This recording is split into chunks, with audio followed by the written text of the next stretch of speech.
চলো সামনে চলো। আচ্ছা, একটা মিনিট একটু অপেক্ষা করেন না, একটুখানি। আরে এই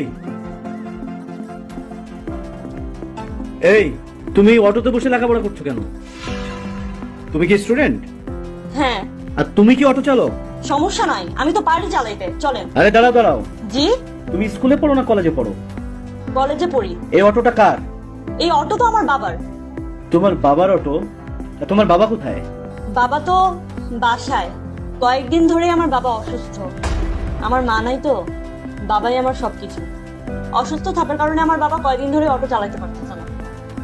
এখন অটো না চালাইলে তো আমাদের সংসার চলবে না। আবার আমার তো পরীক্ষা সামনের সপ্তাহে, পরীক্ষার ফিও দেওয়া হয়নি, দিতে হবে।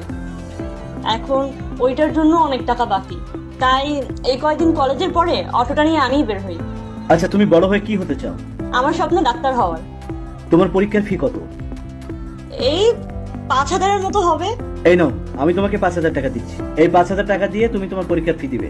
আপনি আমাকে টাকা দিতেছেন কেন? আমি তো আপনাকে চিনিও না। আপনি তো আমার একজন প্যাসেঞ্জার।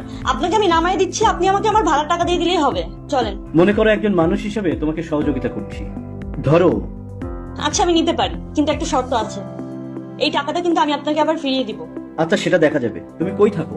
আমার বাসা ওই যে সামনে ওই লালমিয়ার বস্তিটা দেখতেছেন, ওই বস্তিতে। নাও টাকাটা নাও। আপনাকে অনেক অনেক ধন্যবাদ। আপনি জানেন না যে আপনি আমার কত বড় উপকার করলেন। তোমার মঙ্গল কামনা করি। যাক, এখন অন্তত আমি আমার পরীক্ষাটা দিতে পারবো।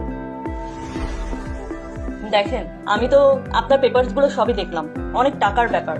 আর তাছাড়া আমাদের হসপিটাল তো এত খরচ বহন করতে পারবে না। যতটুকু সম্ভব আমরা সহায়তা করার চেষ্টা করব, কিন্তু বাকিটা কিন্তু আপনার ম্যানেজ করতে হবে। প্লিজ আপনি দেখেন কি করতে পারেন।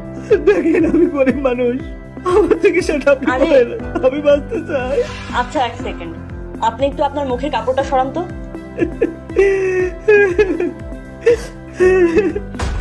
আপনি আমাকে চিনতে পেরেছেন? না, চিনতে পারতেছি না। আচ্ছা, আপনি একটু মনে করার চেষ্টা করেন তো। আজ থেকে 7 বছর আগে আপনি কি কোনো রিক্সাওয়ালা একটা মেয়েকে, কলেজ পড়ুয়া মেয়ে, তাকে কোনো টাকা দিয়ে সহায়তা করেছিলেন? করছিলাম।